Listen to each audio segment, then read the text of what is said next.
This hearing is now called to order.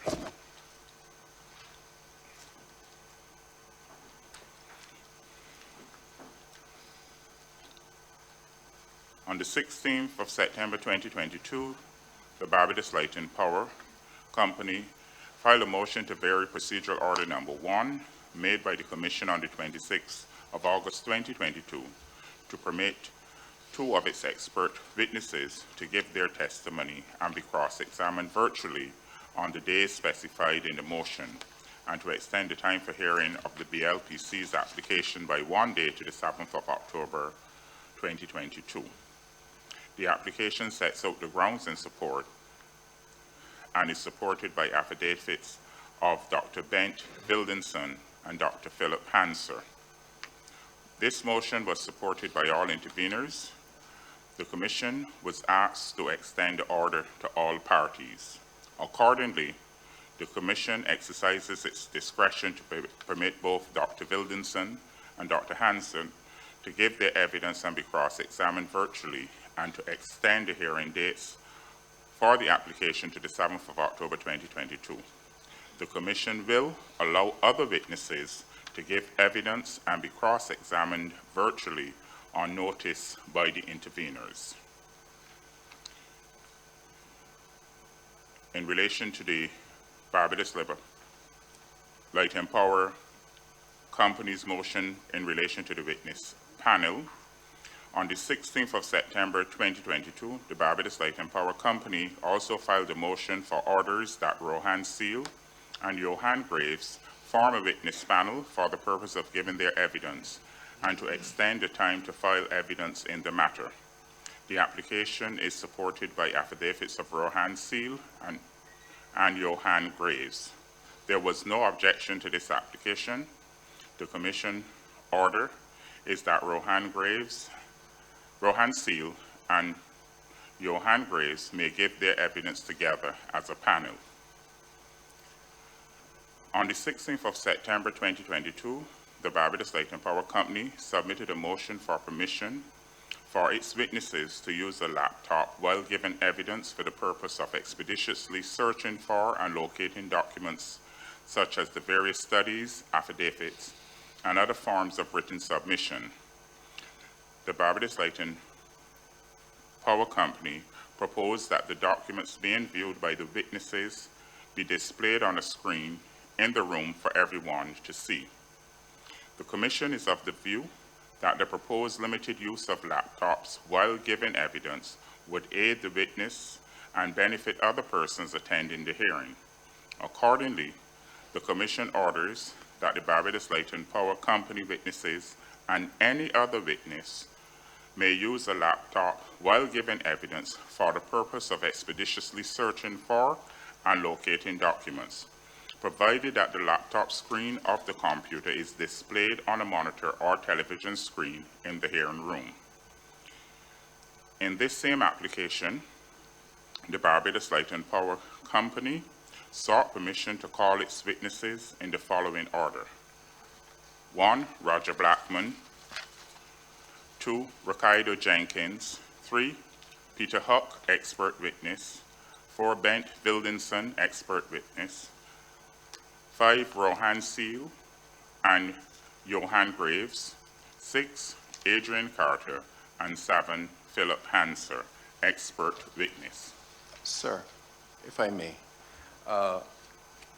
subsequent to that indication and based on your ruling this morning in relation to the hearing of the motion of Intervenor Watson on the depreciation matter on Monday, we need to acquaint you that our depreciation witness, Mr. Huck, is present in Barbados but has to leave by Wednesday. And it may mean, depending on your ruling on Monday, that we may have to switch up that order and bring Mr. Huck earlier than is presently indicated in that order of witnesses. So I only wish to put you on notice that depending on the Monday's events, we may have to ask you to amend the order of the witnesses to facilitate Mr. Huck giving his testimony in person. Of course, if that is not possible, Mr. Huck, I imagine, could be available virtually post-Wednesday. So I leave it in the hands of the commission. Thank you. Well, the commission made a determination in that the witnesses will be called in this order. Record Roger Blackman, Ricardo Jenkins, Peter Huck, Rohan Seal, and Johan Graves, Bent Wildenson, Adrian Carter, and Philip Hansen.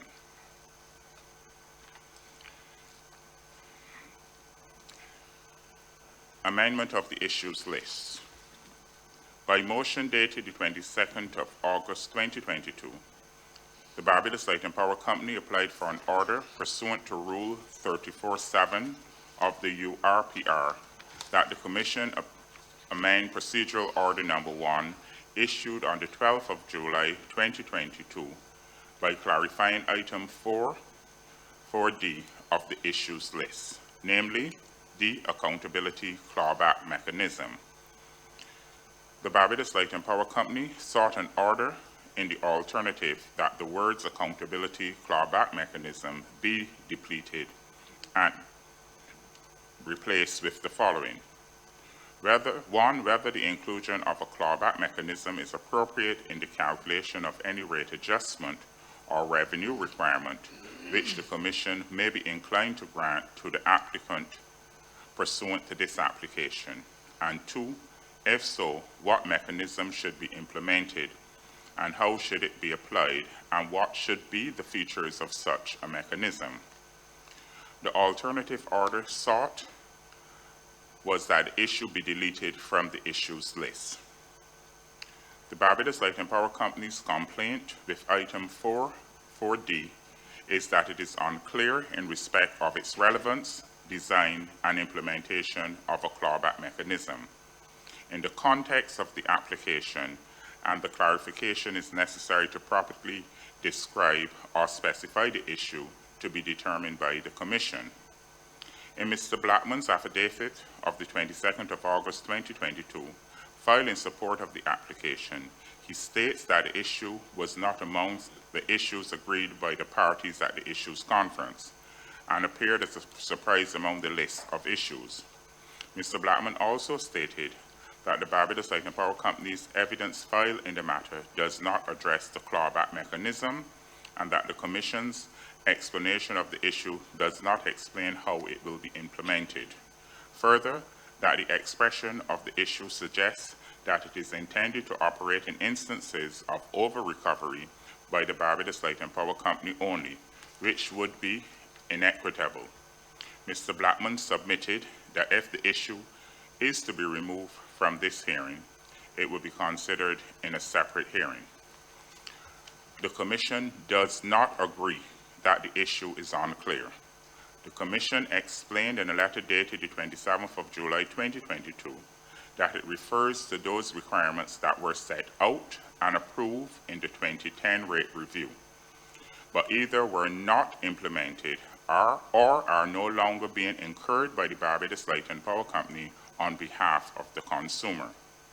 An example of this would be to include that portion of the tariff that was paid into the self-insurance fund. However, the Barbados Light and Power Company ceased to make payments to that fund around 2016.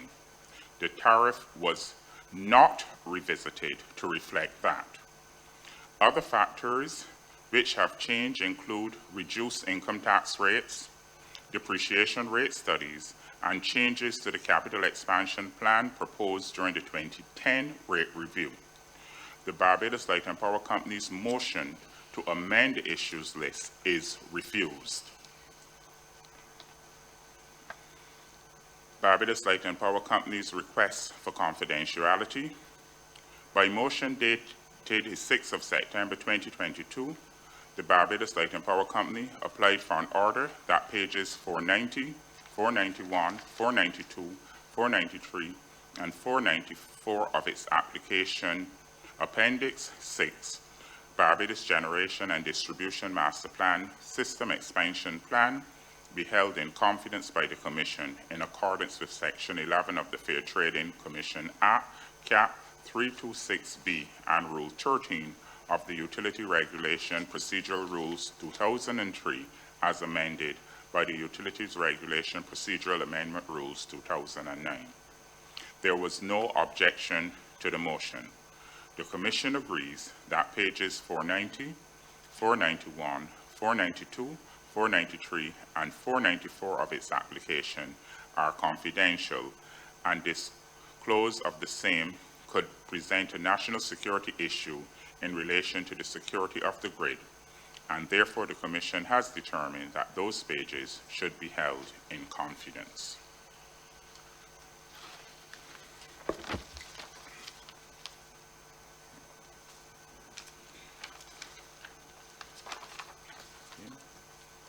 The parties will now present their opening statements, and which should be limited to the following times. The applicant, 45 minutes. Public counsel, 30 minutes. Interveners, 20 minutes. Presentation of evidence. The applicant shall present its witnesses in support of the application and shall be at liberty to amplify any evidence so given by the witnesses.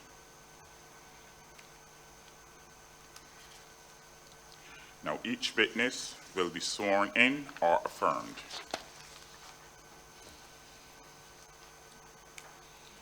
Now, please note that in accordance with Rule 19.2 of the URPR, where a person is called upon to give expert witness, each party will have an opportunity to be cross-examined, a proposed expert, and make submissions before the Commission makes a determination on the expert's qualifications.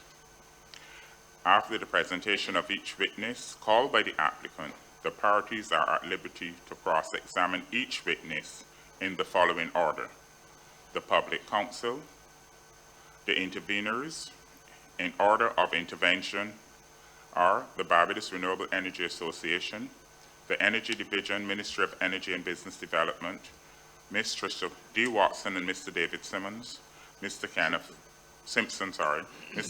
Wendt, the Barbados Sustainable Energy Cooperative Society Limited, the Business Development Division, Ministry of Energy and Business Development, represented by the Public Counsel, and the Barbados Association of Retired Persons, represented by the Public Counsel. After the above cross-examination, the applicant will be permitted to re-examine its witnesses. After the conclusion of the applicant presenting its witnesses and cross-examination, the Public Counsel and interveners shall present their witnesses and shall be at liberty to amplify any evidence given by the witnesses. After presentation of each witness called by the Public Counsel, the applicant and interveners are at liberty to cross-examine the witness. After presentation of the witnesses called by each intervener, the applicant, the Public Counsel, and other interveners are at liberty to cross-examine the witnesses. After cross-examination, the Public Counsel and interveners are at liberty to re-examine their witnesses. A commissioner or the Commissioner's Counsel may at times question any witness for clarification of anything the witness may have said or generally. Upon the conclusion of the evidence, the parties shall be permitted the opportunity to make closing arguments or statements. Parties will be permitted the following time within which to make their closing arguments or statements. The applicant, 45 minutes, Public Counsel, 30 minutes, interveners, 20 minutes, replied by the applicant, 15 minutes. Where parties represented by Public Counsel, that party will not be permitted to make a separate appearance before the Commission.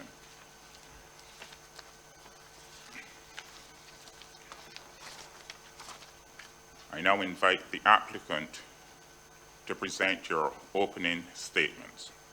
Mr. Chair, if Council will permit me to intervene at this point, I do have a procedural query to raise. Am I permitted?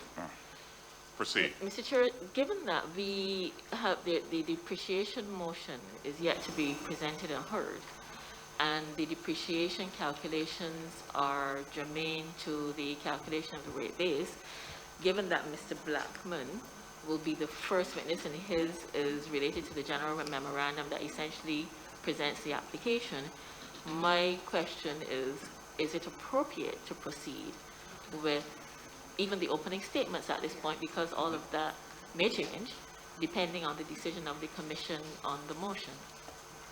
My suggestion is that the commission should adjourn pending the hearing of that motion, and upon the decision on that motion, then we proceed with the substantive hearing, taking of evidence, etc.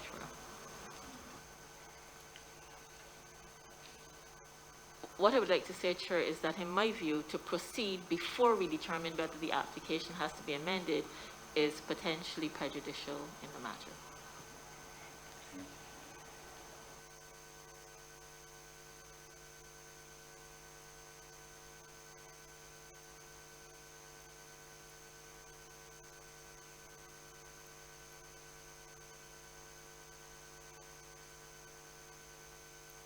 I would also like to stress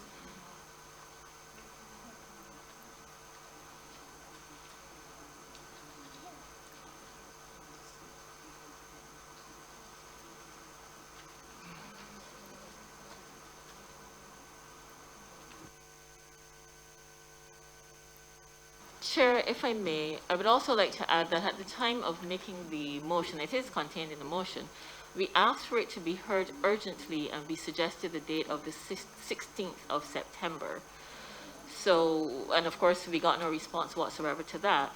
So it is not a case of the intervener team of Watson and Simpson attempting to delay. We said this needs to be addressed and dispensed with before the hearing commences, because, of course, if a decision is given that the application ought to be amended, then that is a significant change that has to occur. There are several schedules in the application that would be affected, several of the memoranda.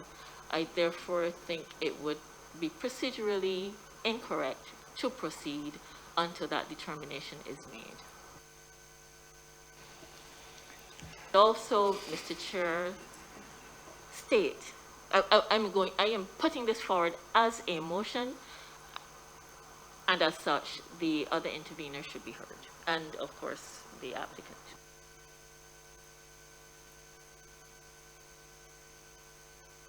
Please note we've heard your submission, and we've stated that we set the motion for hearing, and given the outcome of that motion, if any witness has to be recalled, we will do so. So we will proceed by asking the applicant to make their opening statements. Sir, before you do that, I'd like you to permit me, I'm still not clear. Before we went to lunch, I had asked a question. I'd asked you in respect to if we were going to be allowed the extension of time to file the witness statements, and also to be allowed to have persons give evidence virtually. To my knowledge, I am not sure if I missed something. You haven't answered. I mean, you went ahead, we're talking about this witness, you had a list of witnesses, but you haven't. Ms. Dean, I'm just asking, sir. Yeah, and I'm just saying is that in the first ruling, we said that the commission will allow other witnesses to give examination and evidence and be cross-examined virtually on notice by the interveners. So we did address that any extension that was granted to the Barbados Lighting Power, we have amended the ruling to say that it applies to all interveners. Thank you. I just wanted to be sure. Thank you. Mr. Chair, if you will permit me, it is necessary for this intervener team to again stress the prejudicial impact of proceeding while a significant and substantive motion is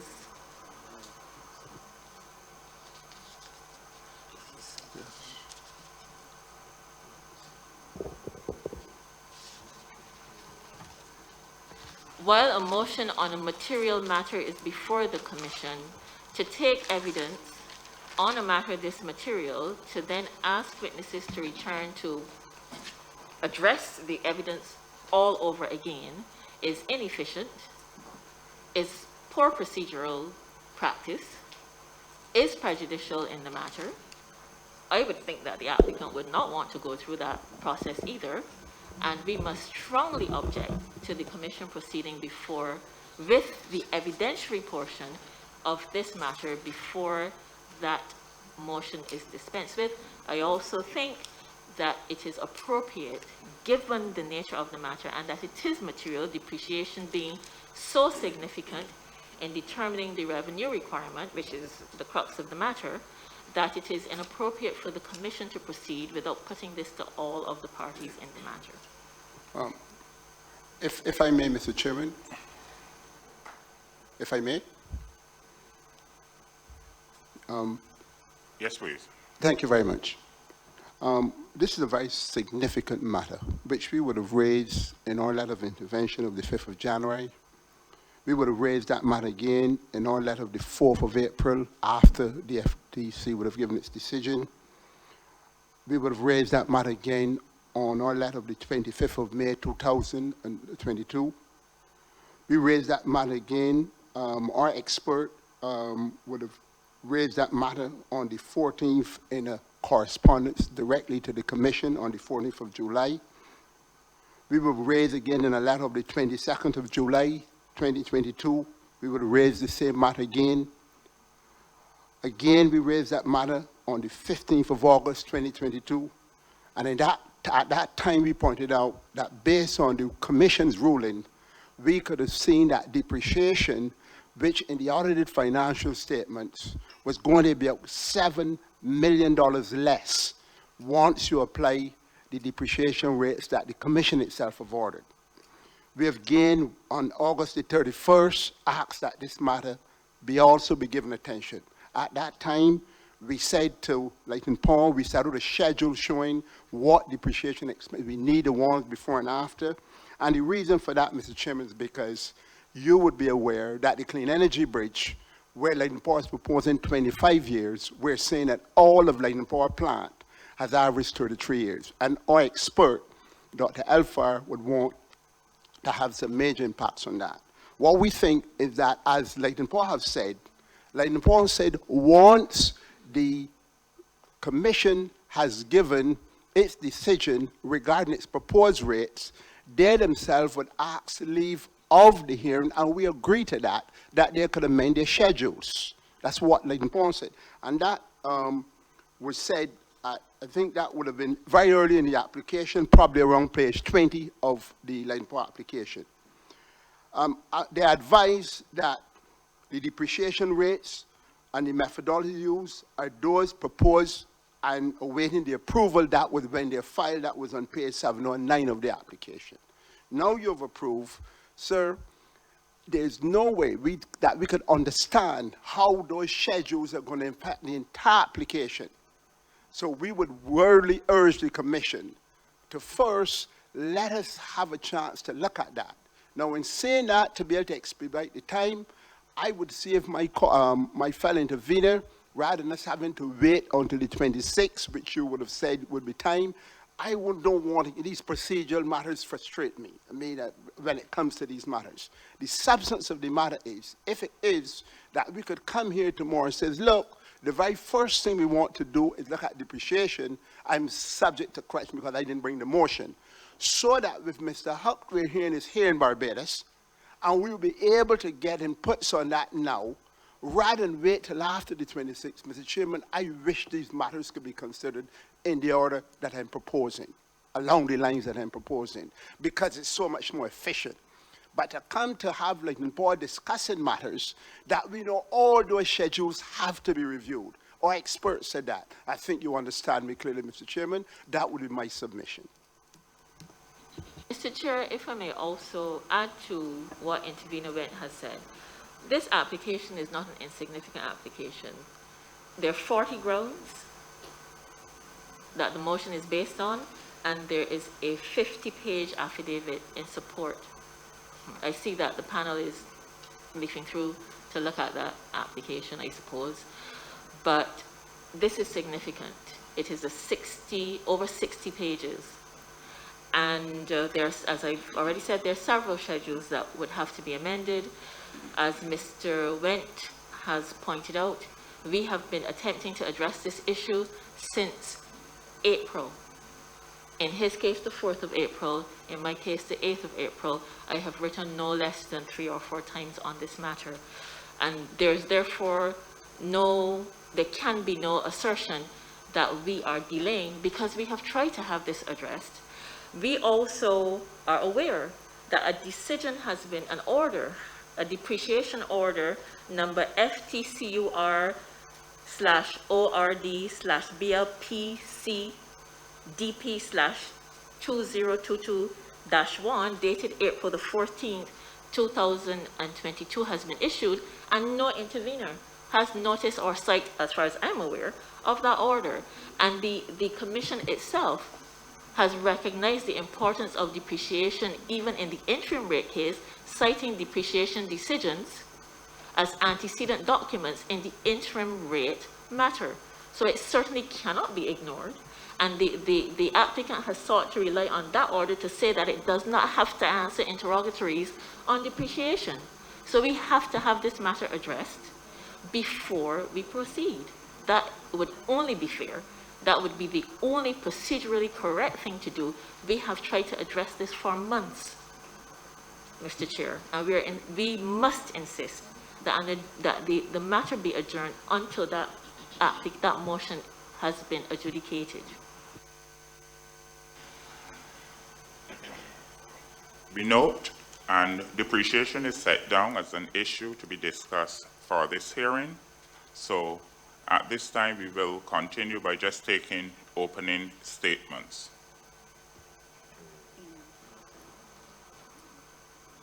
Mr. Chair, again, I simply must say that opening statements will be part of the record. Everyone's opening statement is potentially based on an incorrect application. That is the implication of proceeding with that. The opening statements are not for entertainment, they're part of the record. So we also have to see those accordingly. The rules say that the FTC must take all of these submissions into consideration. It doesn't really matter if people get worked up over what I'm saying. This is the law, and it has to be treated appropriately. So this submission cannot be dismissed. Again, I ask the chairman to allow all parties to address this matter. This is not a Tricia Watson and David Simpson matter. It's a matter in the proceeding, and every party ought to be able to have their say on the submission that I am making now for an adjournment until this matter is dispensed with.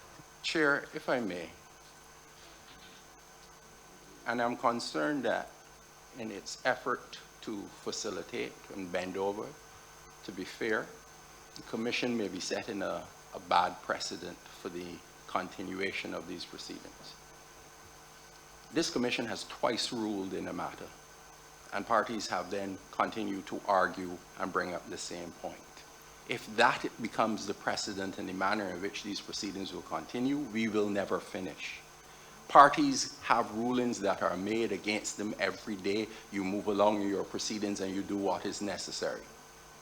But this is twice that this commission has ruled. And interveners believe it is right and capable for them to question you on the ruling you have just given. And if the precedent then becomes that when you are questioned, you then change your mind, I assure you that this set of proceedings would devolve into something that we would not wish it to be. That is the only comment I have to make. This is an important matter. I understand the council's inclination to be dismissive of it, but it goes to fairness, it goes to procedural correctness, it goes to the validity of any decision that comes out of this hearing.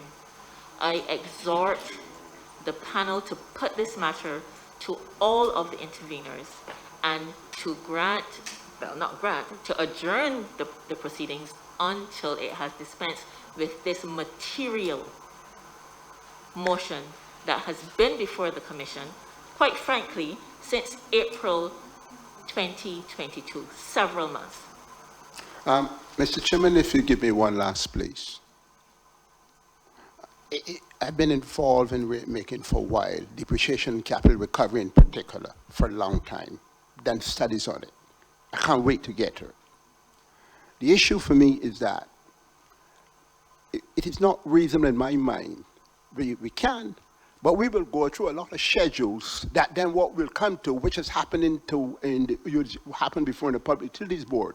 And then you will be saying, okay, Schedule 1 or RB, Roger Blackman 1 is now called Revised Roger Blackman 1. Roger Blackman 5 is now called Revised Blackman 5, because all those then wants we go in this direction. And this was one of the main reasons why depreciation was taken outside the hearing. In its own application, when Lighton Power applied, they urged that the depreciation application be heard before the main application, because it's so major and it attacks every single asset within the company. So if you look at the fixed assets of the company and you look at the audited financial statements, you will see generation, you will see T&D, and you will also see the other plant. And what has happened now is because of the ruling of the commission, the commission made a very fundamental ruling. It says, look, Lighton Power, in your decision, we have heard it. We do not believe the evidence that you have placed for generation would allow you to have a weighted average depreciation rate that they have proposed in the order of, based on my recall, and I'll have it in my notes because I told you this is almost like a hobby. They will not be able to have depreciation rates to the extent that they were looking for, and they're significantly different. In the calculations alone, on that, just on generation, I told you it's $7 million. When we come now to the Clean Energy Bridge, it's $133 million. Lighton Power has subsequently told us that between the $133 million that they filed, it's a combination of the building and the equipment, and they have given it the same life. That's the first time I heard anything like that. Then on top, that's in the interrogatory. Then on top of that, we know that a building lasts 50 years. You can't tell me you build a building just for Clean Energy Bridge. We don't want to have these kind of discussions. No. So what I'll suggest in concluding, sir, is that this is a very major exercise. I will plead with my fellow intervener again, if it is that, in the interest of time with Mr. Hulk here, if we could say, look, is there a way that we can look at it tomorrow when we come here? We adjourn and look at it tomorrow so that we would expedite the process. It gives Lighton Power time to be able to review the schedules and so on. I rest my case. Thank you very much for listening to me. What? Okay. No, what I'm saying is that expedite it, Don't let us spend time over small procedural matters. Too many important people and people with their time all busy. Yeah, thank you.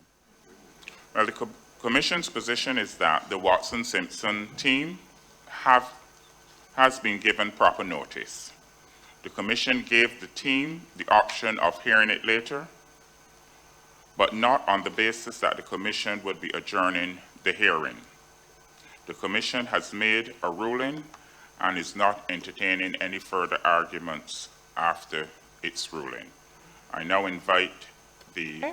Before you, can I please... Sir? The Commission is not entertaining any further arguments on this ruling. Sir, this is not an argument, sir. All this is, I just wanted the record to show that the Public Council does not even have the document you intend to be discussing on Monday, or that you're discussing, whatever you're doing. We do not have it. Chair, I would also like to make a request. We've made a reference to a decision order, a depreciation order that was issued on April the 14th. That has not been provided to interveners. It cannot be found on the FTC's website or registry or anything. And that too is germane to this matter since the company is relying on it. And that has to be provided to us before we can be asked to proceed in this matter. It is germane to this hearing. Thank you, Chair. I believe that in the context of the present proceedings, there's a need to look at where we are and why, and give some concept of the circumstances surrounding the application that has been made. The Barbados Light and Power, the applicant, has made only 2 applications for review of electricity rates in the past 38 years. the last one being 12 years ago. This is to be compared with industry practices where such applications are done 5 years or less, and in the context where our evidence will show that during the reference 12-year period, the inflation rate has been in the nature of 38%.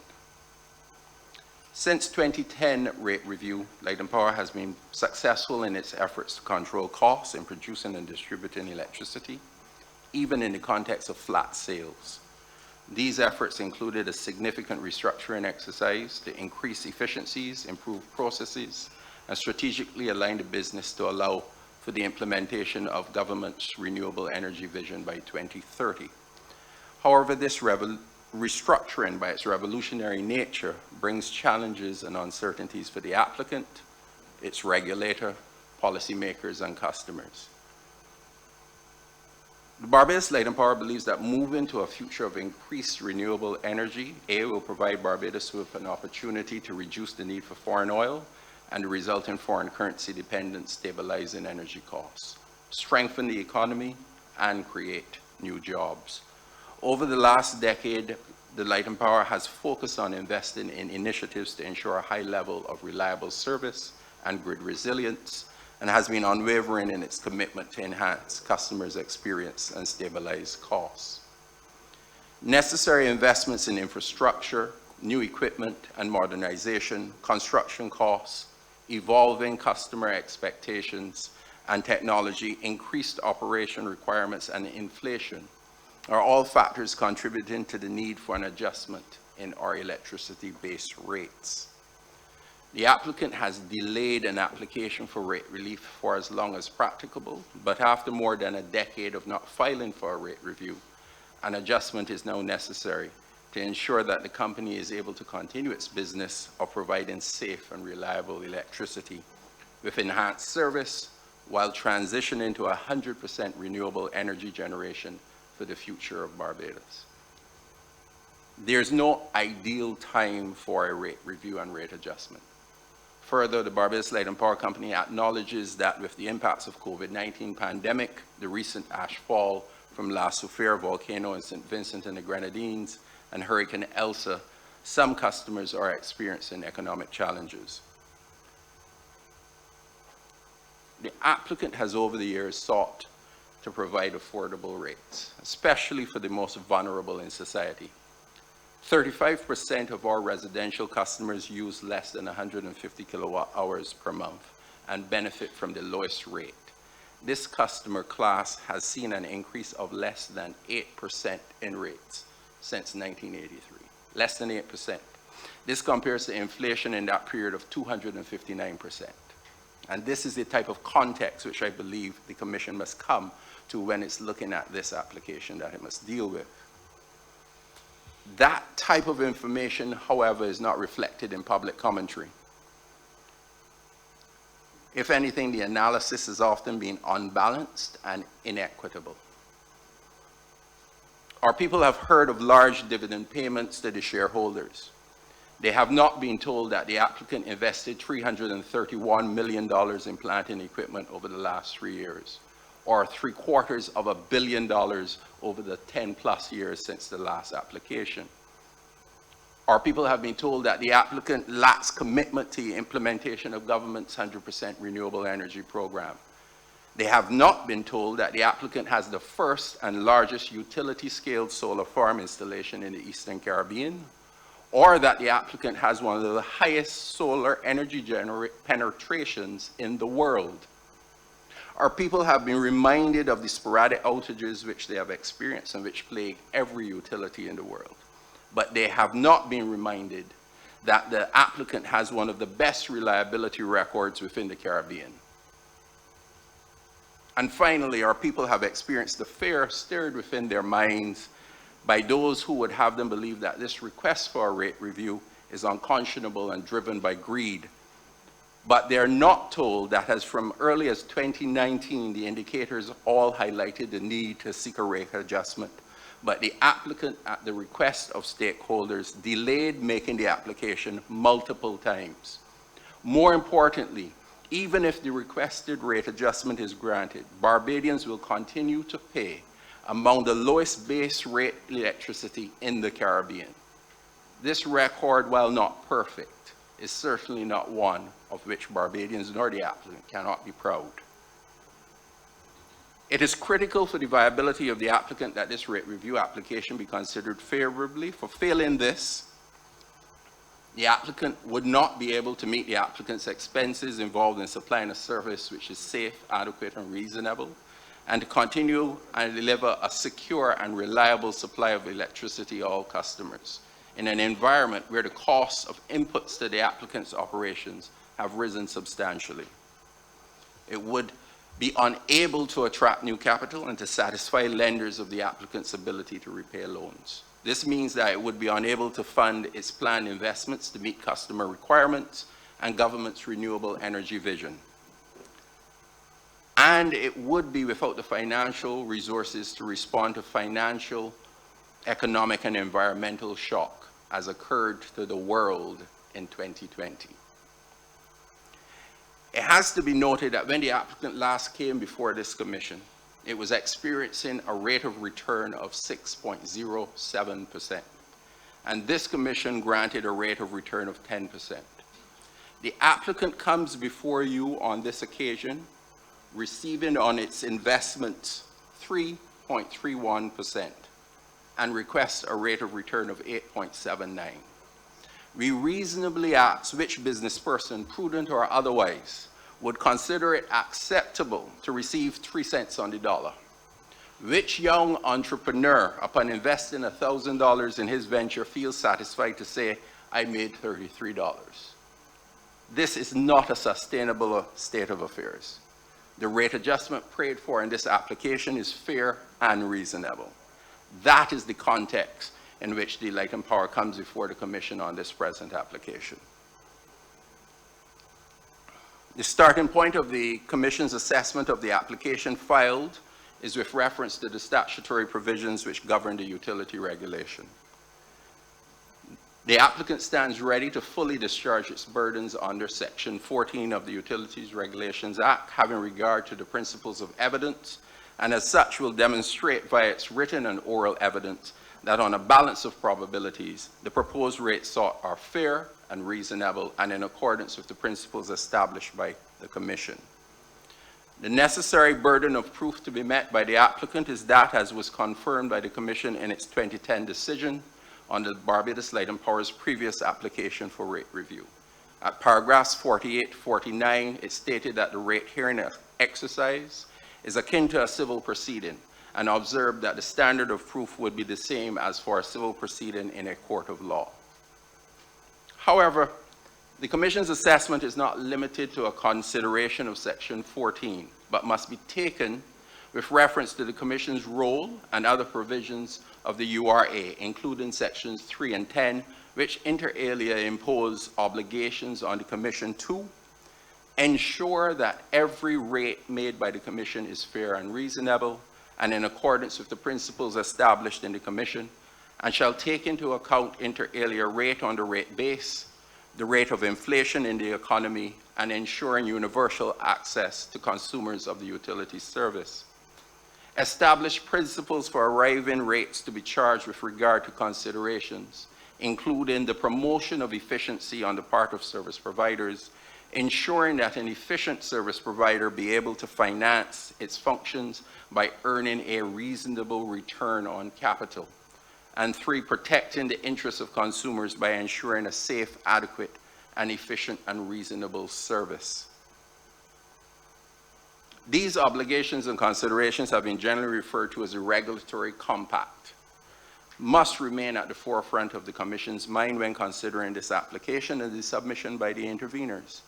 While it may be easy for some to take narrow positions without reference to the implications and statutory requirements, neither the applicant nor the Commission has that luxury. Thus, the applicant has filed an extensive and detailed application which seeks to holistically address all relevant considerations as established by the legislation and other accepted public utility regulation principles from regional and international authorities. The application, together with the supporting memoranda, are the requirements of Section 17 of the URA, Rules 60 and 63 of the Utilities Regulation Procedural Rules as amended. In addition to the application, the Barbados Light and Power Company has provided extensive written evidence via various affidavits filed herein since the submission of the application on the 4th of October 2021 and responses to interrogatories and requests for information. The written evidence will be amplified and supplemented by oral evidence of various employees of the applicant as well as the evidence of expert witnesses. We submit that upon the conclusion of this hearing, upon a reasonable and objective assessment of the written and oral evidence, it will be clear that the applicant has discharged its burden and standard of proof. The issues for determination are as set out in the letter dated July 12, 2022.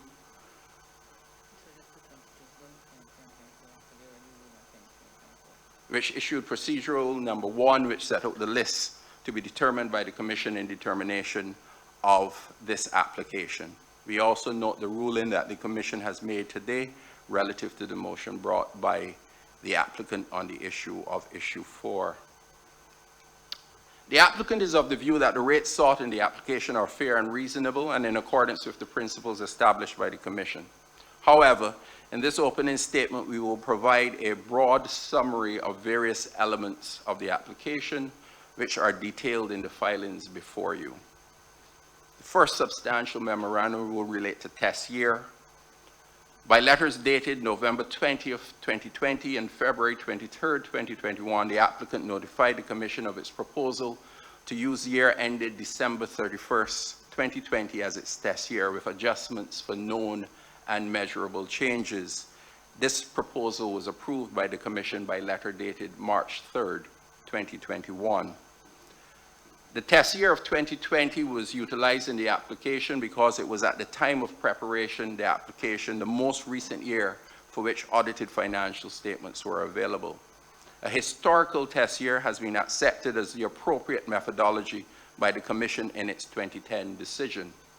At paragraphs 34 to 39, the Commission discussed the selection of the test year and its importance, considered the 3 potential approaches that could be used in the selection of a test year, that is historical, current, and projected, and determined that the historical data approach would be the most appropriate.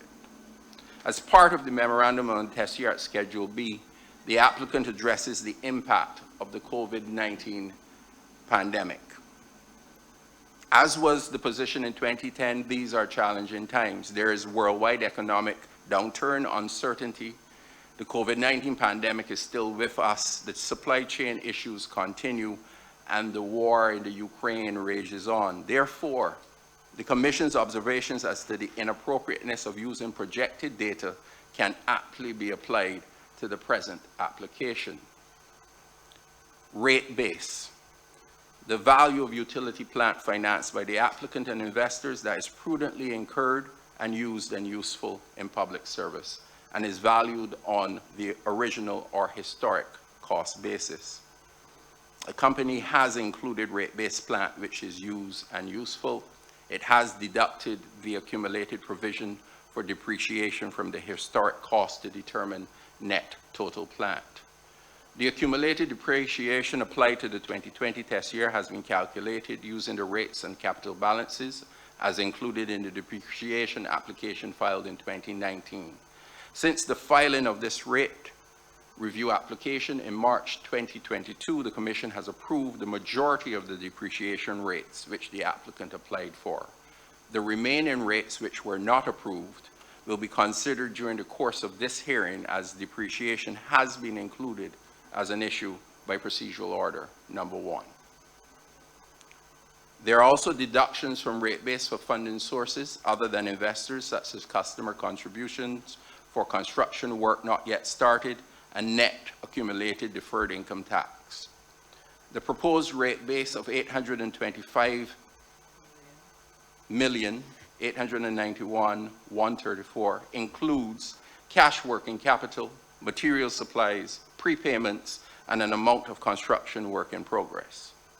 In accordance with FERC regulations and has been accepted by the Commission in its 2010 decision, the applicant has included some construction work in progress in the rate base.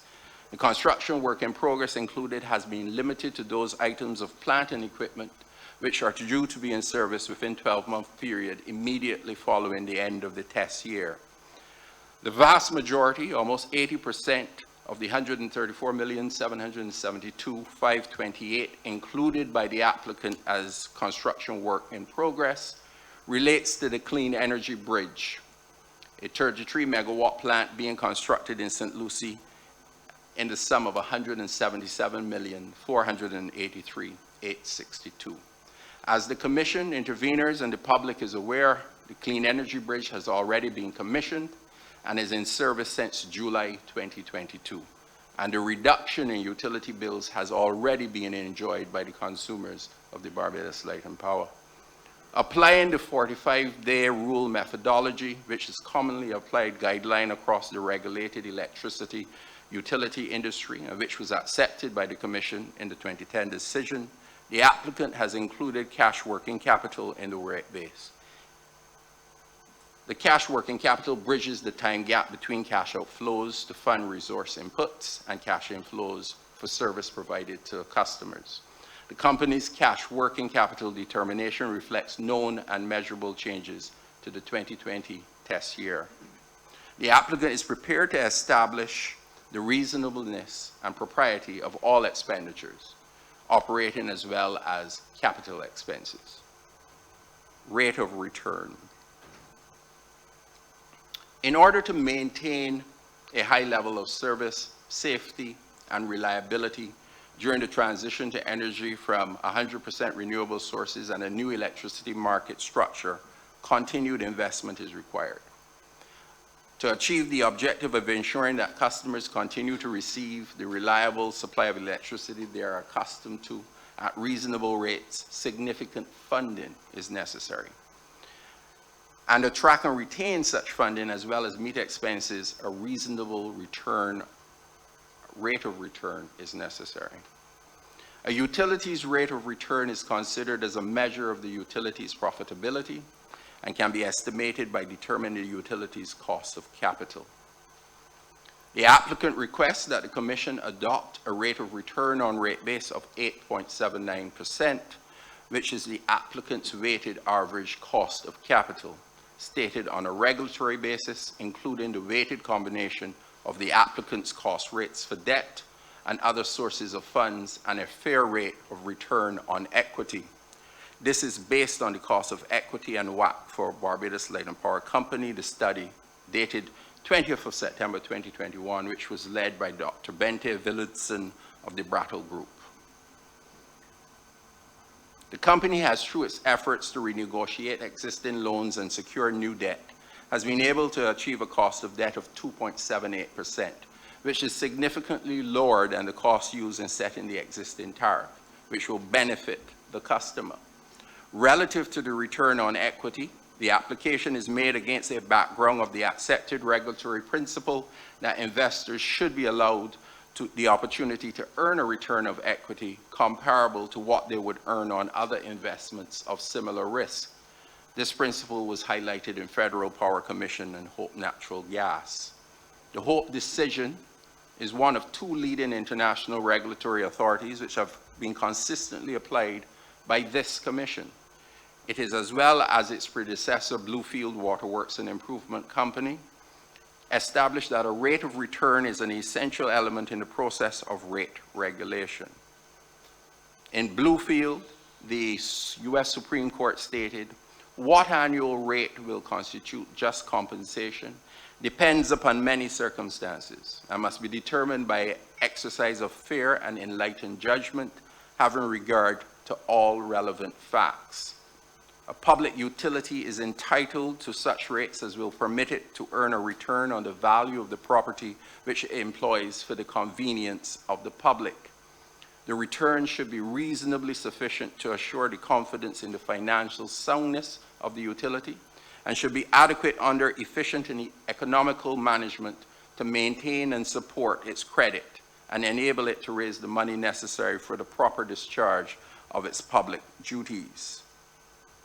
This case is accepted as having established the following general standards for a rate of return, namely, The return should be sufficient for maintaining financial integrity and capital attraction. And a public utility is entitled to a return equal to that of investments of comparable risks.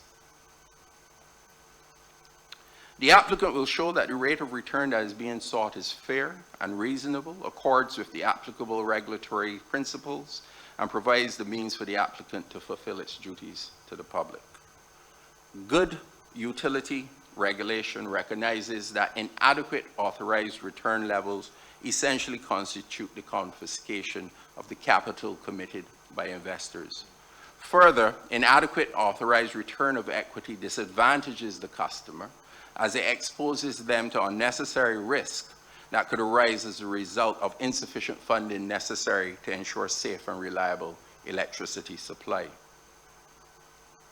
The rate of return on rate base realized by the company under existing rates for the financial year 2020 using the audited financial statements prepared in accordance with international financial reporting standards before adjustments was 4.23%.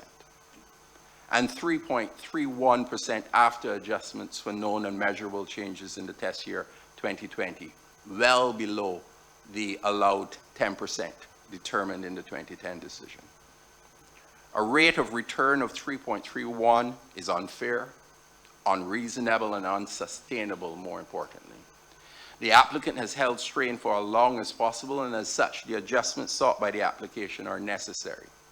It is of note that the applicant has not sought a rate of return of 10% as occurred in 2009, but is seeking a reduced rate of return in terms of 8.79%, taking into account the reduced cost of debt which it has been able to achieve by its negotiation efforts. The Commission in its 2010 decision approved the capital structure of debt 35%, equity 65%. The existing tariff was determined based on the said notional capital structure.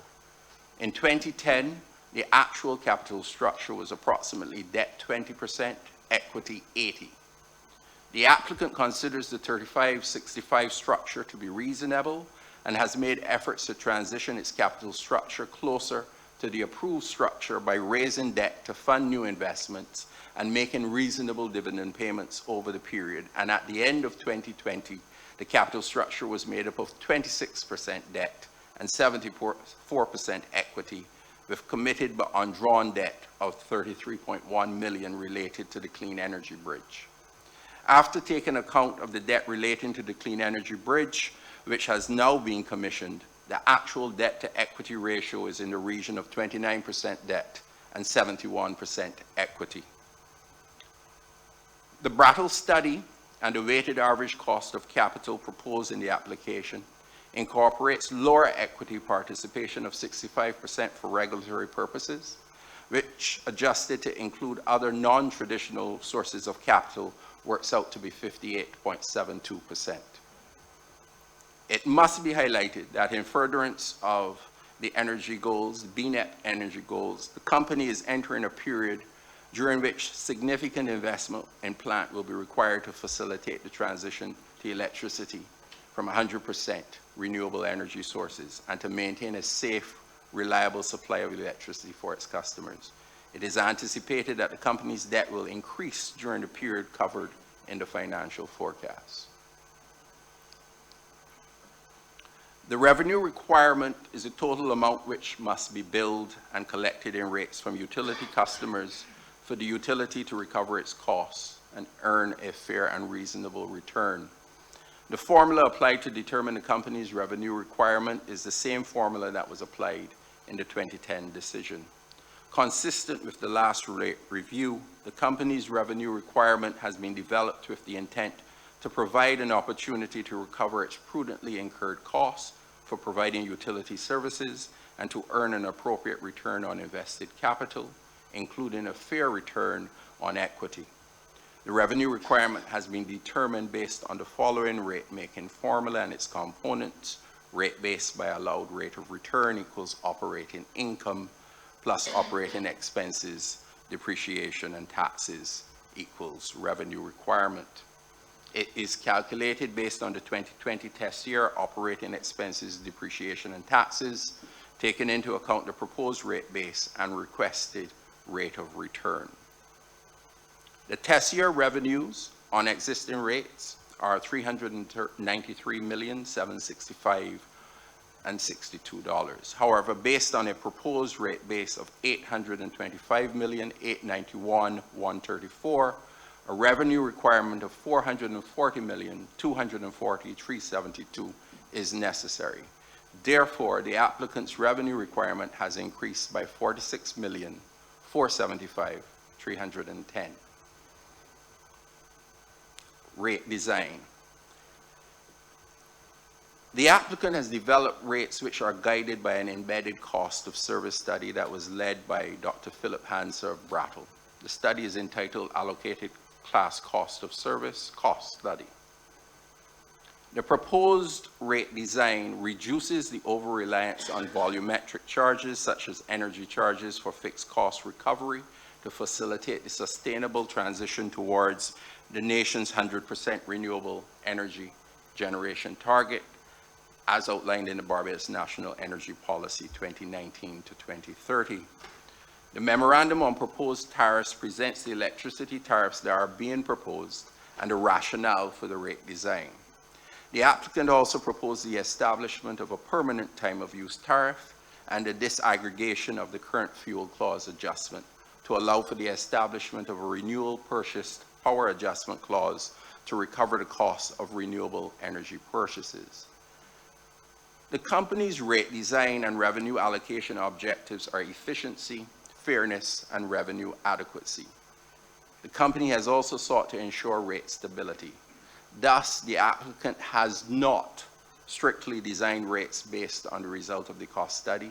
Instead, in an effort to promote stability and limit substantial rate shock, the applicant took into consideration the bill impacts and imposed constraints on the revenue allocation and rate design process. The typical bill increase resulting from the proposed rates are estimated to range from 5% to 20%, depending on the tariff on which customers receive their service. This increase is expected to be mitigated by lower fuel charges as a result of the commissioning of the Clean Energy Bridge. The savings accruing from the commissioning of the Clean Energy Bridge have already started to bear fruit, and it is expected that such savings will continue even after a rate adjustment. In contrast to the over 38% increase in prices within the economy since 2010, the effective cost of electricity under the proposed rates presents a decline relative to the other costs in the economy. In dollars and cents, what will the rate adjustment likely look like? In anticipation of the disproportionate number of low-income customers with usage up to 150 kilowatt hours within the domestic tariff, bill increases have been capped not to exceed $6 per month for customers with such usage. This amounts to protection of 41,275 customers, an increase of 9,816 customers as compared to 2010.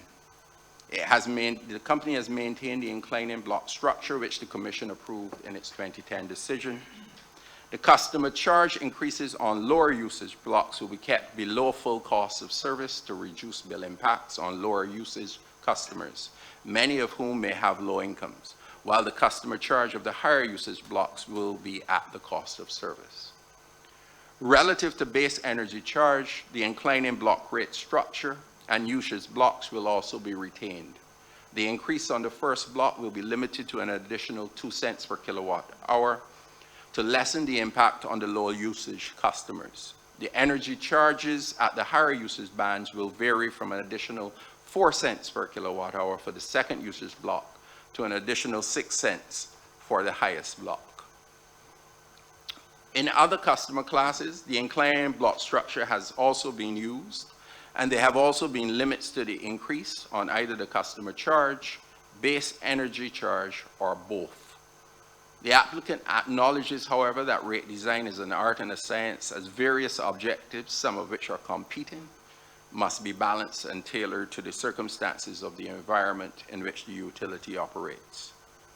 The applicant has undertaken this delicate balancing exercise in a manner that is fair, based on the rate design objectives and cognizant of the need for rate stability. The renewable purchase power adjustment. The application proposes, in light of the transition to 100% renewable energy by 2030 and the decline in the use of fossil fuels, to disaggregate recovery of fuel costs. The fossil fuel costs will continue to be recovered via the fuel adjustment clause, which was previously approved by the Commission. However, the non-fossil fuel costs, which are presently recovered under the fuel clause adjustment, will be transferred to the RPPA. The RPPA is being proposed to recover the cost of energy purchased from renewable energy resources. The rationale for this disaggregation is to facilitate the better tracking of the progress towards transition to 100% renewable energy. Further, there will be increased transparency as consumers will be able to recognize the true cost of renewable energy as compared to fossil fuels. There will be no increase in bills as a result of the implementation of the RPPA. Sales growth and financial forecasts. Since 2010, there has been no consistent growth in sales. Indeed, the applicants since 2010 generally experience flat or negative sales. This pattern of depressed sales growth is consistent with economic growth trends in the company. The future in the country, my apologies. The future growth in electricity sales over the period 2021 to 2025 was estimated by econometric models. The company's expectation of fewer economic growth and its impact on electricity sales is conservative and aligns with the Central Bank of Barbados' guidance that there is increased uncertainty regarding a post-COVID-19 economic recovery. The applicant has prepared a 5-year financial forecast which takes into account the projected annual demand for electricity. The company's anticipated role in safely delivering that demand under the developing new electricity market structure and the Barbados National Energy Policy. The new electricity market increases the difficulty in preparing a 5-year forecast as it introduces a greater level of uncertainty. The forecast has as its key objective meeting projected customer demand for electricity and is prepared using assumptions regarding changes in the cost of inputs, for example, plant, organization structure, labor, and materials. The 5-year financial forecast based on existing rates shows that the applicant's revenue will be insufficient to allow it to fund its planned investments, have sufficient resources to attract capital, and have sufficient financial resources to respond to financial, economic, and environmental shock. The 5-year forecast based on proposed rate shows that the applicant is being given the opportunity to improve its rate of return, but will fall short of the requested rate of return during the 5-year period due to capital investment required to maintain the existing plant and new investments required to support the transition to 100% renewable energy. Capital expansion. The Barbados Light and Power Company as at December 31st, 2020, served a total of 131,522 customers with a peak demand of 141 megawatts and had an installed capacity of 256.1 megawatts of generating plant. Additionally, customer-owned distributed solar photovoltaic systems account for around 49 megawatts of generating capacity as of September 2021. Since 2010, the company has focused on meeting the island's demand for safe, clean, and affordable energy by adopting an 100-100 vision for transitioning to 100% renewable energy and 100% electrification. This vision is aligned with the national goal of 100% renewable energy by 2030, as outlined in the Barbados National Energy Policy. In addition to the recently commissioned Clean Energy Bridge, various investments have been made to facilitate that transition while maintaining high levels of reliability for customers. The renewable energy specific investments include investments in its first large-scale solar PV farm at Trent St. Lucie. This 10-megawatt solar PV plant was commissioned in 2016 at this site, also called the St. Lucie Energy Gateway. Shortly thereafter, during 2018, the company also commissioned a 5-megawatt energy storage device which was predicated on fuel arbitrage and the savings this device would bring to customers over the 10-year operational life of the battery.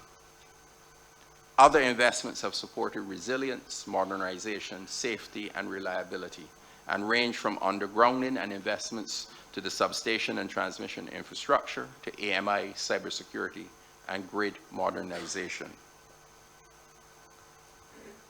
The applicant is committed to continuing its capital expansion efforts. The operation of electrical utilities is by nature capital intensive, requiring capacity additions which typically cost several $1 million. However, the applicant has taken care in its expansion plan to utilize as much as possible the least cost solution required to provide electricity service which meets the specified levels of reliability. It is our aim to achieve the right balance between cost and system reliability. A more reliable system can be achieved with more plant, but at increased costs. The company uses a loss of load probability as its main planning criteria for generation reliability. As part of its planning process, the company in 2018 retained Mott MacDonald to prepare the 2020 study, which took into account the island's goals as it related to renewable energy. The key planning criteria were a study horizon of 20 years with detailed investment plan for the first 5 years, 2021 to 2025, a generation reliability criterion of 1 day a year LOLP, a maximum allowable individual generating unit size of 20% of the projected peak demand, N1 planning criteria for the N-1 planning criteria for the transmission network to ensure full system operation following a loss of a cable or transformer, electricity sales growth scenarios of 0.67%, 1.38%, and 3.27%. Stated investments include investments in synchronous condensers to support system stability and to enable very high penetration levels of variable renewable generation. These investments also further the company's ability to meet the country's 2030 target. Expansion of the transmission network is being pursued via the Northern Underground Transmission Project, which will provide a reliable and redundant high-capacity link from the generating plant in Trent St. Lucie to the St. Thomas substation. The establishment of a link from St. Thomas to Warrens, which will provide improved reliability by extending this link into the existing 69,000 V transmission network between Spring Garden and Central substations via an intertie at Warren substation. A utility-scale wind farm at Lambert's St. Lucie site, and the development of a 7.5 megawatt solar photovoltaic plant on 29 acres of land at Laura Estate. The applicant has demonstrated its commitment to leading innovations that have resulted in significant customer benefits and efficiencies. The company's capital expansion plan aligns with BNEP and are geared towards stabilizing rates for our customers. However, the expansion plans being pursued have been developed in a financially prudent manner, having regard to efficiency, costs, and projected low load growth in sales. The proposed rate adjustment will assist in the company's ability to actualize this proposed expansion plan and/or to maintain and upgrade existing plant and equipment in a manner which facilitates reliability, safety, and resilience for the benefit of all customers.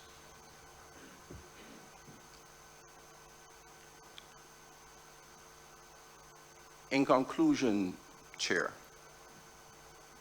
in 2009, when the applicant last made a request for a review, in its opening remarks, it noted the unique nature of electricity, the difficulty in storing it conveniently, the necessity to produce it at a time of demand, while that very demand varied throughout the day, and its fundamental value to our daily life. None of this has changed, and it's the applicant's role to continue to provide a reliable and safe service within the context of these facts. What has changed, however, is the environment within which the applicant must meet those demands. One, with the electricity sector that's undergoing revolutionary revision, as evidenced by the introduction of distributed energy technologies, reforms in licensing, and new entrants to the energy market.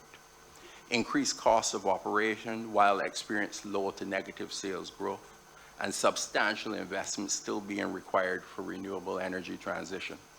The applicant must also meet the evolving needs of our customer, who's not just a passive customer, but an active participant selling power to the grid. That is what they now call a prosumer. The applicant and its management do not contend that they have been perfect in their decision-making over the last 10+ years. They did not have the benefit of hindsight, which seems to inform many of the criticisms they receive. What they can attest to is making of the best decision within the context of the available information at the time. They can attest to running an efficient and stable utility, which ranks with the best within the region and on some measures, the world. They can attest to being a true partner with government as it relates to the Barbados National Energy Policy and the country goals for 2030. There was no government mandate when the applicant voluntarily opened its grid to solar generation, or when it conceptualized the renewable energy rider to allow householders to sell power to the grid using their solar PV systems. The applicant comes to this commission making a request for a rate review that is fair and reasonable, one which will allow it to meet the obligations owed to the consumer, shareholder, and the government and people of Barbados. By its over 3,000 pages of filing, which has been well highlighted here, in addition to the in-person testimony that will now follow, the applicant has and will lay a substantive case to justify the requested rate review. The orders being sought are: the rate base is computed by the Barbados Light and Power Company and calculated to be $825,891,134 be approved. The proposed tariffs and riders as set out in the memorandum on tariffs be approved, and the existing tariffs and riders be replaced by the proposed tariffs. The proposed capital structure of debt, 35%, equity of 65% used by the company in the determination of its rate of return be approved. The return of rate base of 8.79% be approved. The revenue requirement of $440,240,372 be approved. The current fuel clause adjustment formula be modified to only recover fossil fuel related costs. The renewable energy purchase power and ESD be removed from the fuel clause adjustment. The renewable energy purchase power be recovered through the establishment of a renewable purchase power adjustment, and the ESD be included in rate base.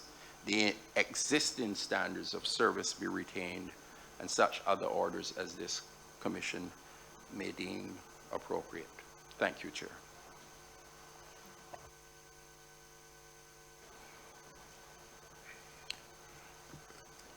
Thank you. And we will adjourn at this time and recommence at 9 a.m. in the morning.